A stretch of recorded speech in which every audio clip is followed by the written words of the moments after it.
Attendez.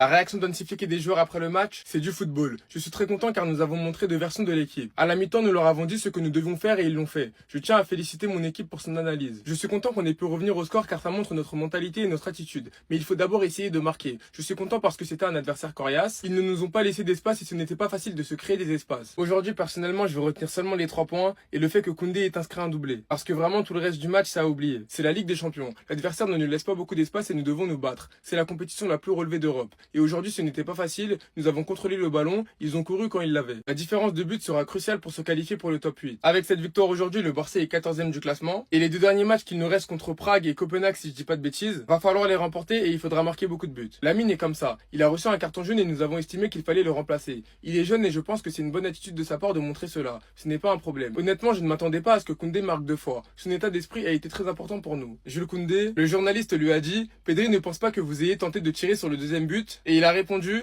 j'ai essayé de la mettre dans la surface, elle est entrée au fond des filets. Et j'étais un peu surpris. Au final, il faut parfois de la chance pour marquer des buts. Donc du coup, ça veut dire qu'il a pas fait exprès, mais bien évidemment, on mange. Marcus Rashford, j'ai essayé simplement de me créer des occasions, et heureusement, Jules était dans la surface de réparation. Nous nous sommes spécifiquement entraînés à cela cette semaine. Je suis content pour lui car il a marqué non pas un, mais 2 buts. C'est merveilleux. Au passage, Marcus Rashford, il a effectué une très belle entrée, et surtout avec sa nouvelle passe décisive, il est actuellement le meilleur passeur du Barça cette saison. Bref, en tout cas, n'hésitez pas à me donner vos avis dans les commentaires, histoire de savoir ce que vous en pensez, et moi je dirai tout ça. Stop. Il faut qu'il arrête. Tout de suite. Pedri, tu ne dois plus faire ça. Parce qu'après, moi, je vais passer pour quoi? Comment est-ce que je vais réussir à te défendre après ça? C'est pas possible, Pedri! Barça, Francfort, on est au début de la deuxième mi-temps. Rashford est rentré en jeu. Le Barça perd 1-0. Rashford et Lewandowski qui combinent avec Pedri. Pedri qui reçoit ce ballon. Déjà, Pedri, il contrôle le ballon avec une aile de pigeon. Pedri, il arrête totalement le temps. Il n'y a plus personne qui bouge. Et là, Pedri fixe. Quelle solution se présente à lui? Que va faire Pedri? Pedri a pris sa décision. Ce sera une passe. Une passe pour qui? Une passe en profondeur magnifique pour Marcus Rashford, qui se retrouve littéralement seul face au gardien. Et là, Marcus Rashford, il va bien jouer le coup. Parce qu'il va la mettre en retrait à Rafinha, et Rafinha va totalement envoyer un drop. Match très poussif de Rafinha ce soir d'ailleurs. Franchement, il n'a pas été très bon. Encore une fois, c'est ce mec. C'est ce mec qui est à l'origine de l'action. Qui trouve un mini-espace et qui arrive à lancer une attaque dangereuse à partir de rien. Le mec, tu lui envoies des drops sur lui, il te bonifie tous les ballons qu'il reçoit. Et à la fin du match, le mec était fatigué, mais il a tenu à préciser que physiquement, il va très bien. C'était juste une fatigue et qu'il se sent très bien même après sa blessure, qu'il espère continuer comme ça toute la saison. Je veux dire les gars, aujourd'hui, il y a un Barça avec et un Barça sans Pedri. La Pedri dépendance est plus que réelle. Alors là, Yamal, va vraiment falloir te réveiller, mon pote. Parce que depuis le début de saison, on dit rien. Depuis le début de saison, on se dit, vas-y, c'est peut-être sa pubalgie, c'est peut-être sa blessure, c'est peut-être le fait qu'il est pas à 100%.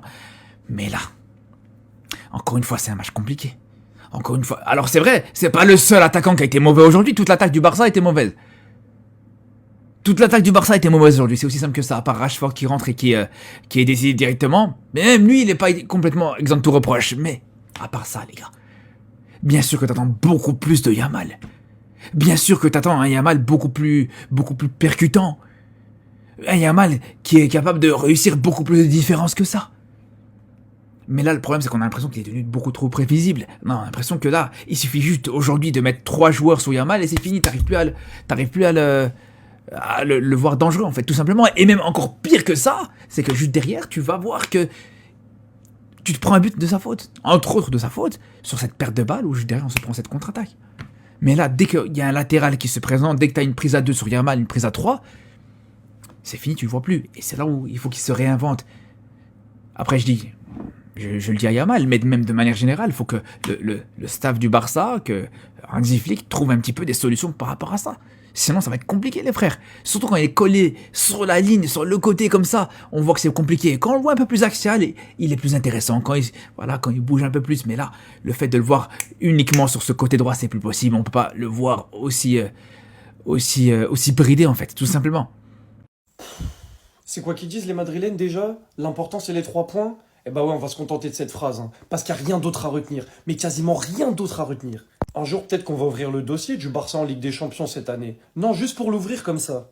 Paris Saint-Germain dégueulasse, Chelsea ignoble, Bruges pas normal, Francfort éteint. Au bout d'un moment, on l'ouvre quand le dossier? Parce qu'en Liga c'est bien, on enchaîne les beaux matchs, etc. Mais en LDC c'est éteint, c'est immonde. Sauvé par un doublé de la tête de Jules Koundé. Alors oui, ça me fait plaisir, il marque, doublé c'est bien. Mais c'est pas normal d'être sauvé par un doublé de la tête de Koundé contre Francfort, qu'on pris 6-0 contre Leipzig.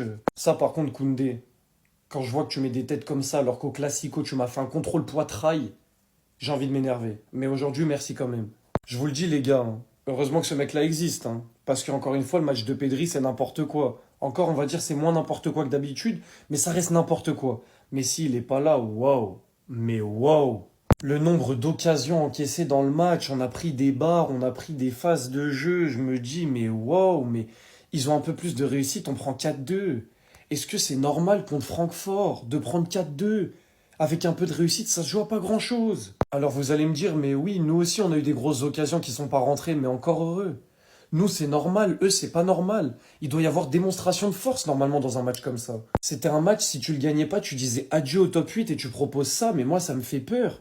Les gars, on est 14e, il y a la moitié des équipes qui jouent demain. On a fait un match comme ça, on est quand même 14e. Rendez-vous compte. On va retenir que les 3 points parce que, encore une fois, le reste, je suis vraiment dégoûté du match. Koundé, quand tu fais des matchs comme ça, moi-même, je peux t'acheter toutes les jupes que tu veux s'il faut. Quand tu fais des matchs comme ça, s'il faut, je viens jusque Barcelone, moi-même, je te fais le shooting pendant 1 heure et demie, y a pas de problème, tu fais toutes les pauses que tu veux avec toutes les jupes et les robes que tu veux. C'est comme ça qu'on veut te voir. C'est comme ça qu'on veut te voir, c'est avec ce niveau-là qu'on veut te voir et on sait que t'es capable de proposer ce niveau-là. Là, dis-vous, on est passé quand même d'un Koundé contre le Celta Vigo qui t'a coûté contre le Betis Séville qui t'a coûté 2 buts, à un Koundé justement contre Francfort en Ligue des Champions qui te met un doublé, le premier doublé de sa carrière. Alors j'espère que ça va être le début de quelque chose. J'espère vraiment que ce match va lancer sa saison une fois pour toutes. Parce que vraiment, on sait qu'on attend beaucoup plus de sa part. On sait que vraiment, il est capable de faire beaucoup mieux. On sait que vraiment, il est capable d'être beaucoup plus intéressant que ce qu'on a pu voir sur ce début de saison. Et peut-être que, voilà, ça sera peut-être pas le seul doublé qu'il va mettre cette saison. Mais même juste le fait que, faut quand même se dire, les gars, s'il met pas ce doublé, s'il met pas ces 2 buts, franchement, la facture et la note, elle aurait pu être très, très salée pour le Barça aujourd'hui. C'est pour ça que, franchement, on peut vraiment, vraiment le remercier. Tonton Flic, s'il te plaît, trouve une solution, parce que notre cœur, il va pas tenir toute la saison, pas une saison de plus.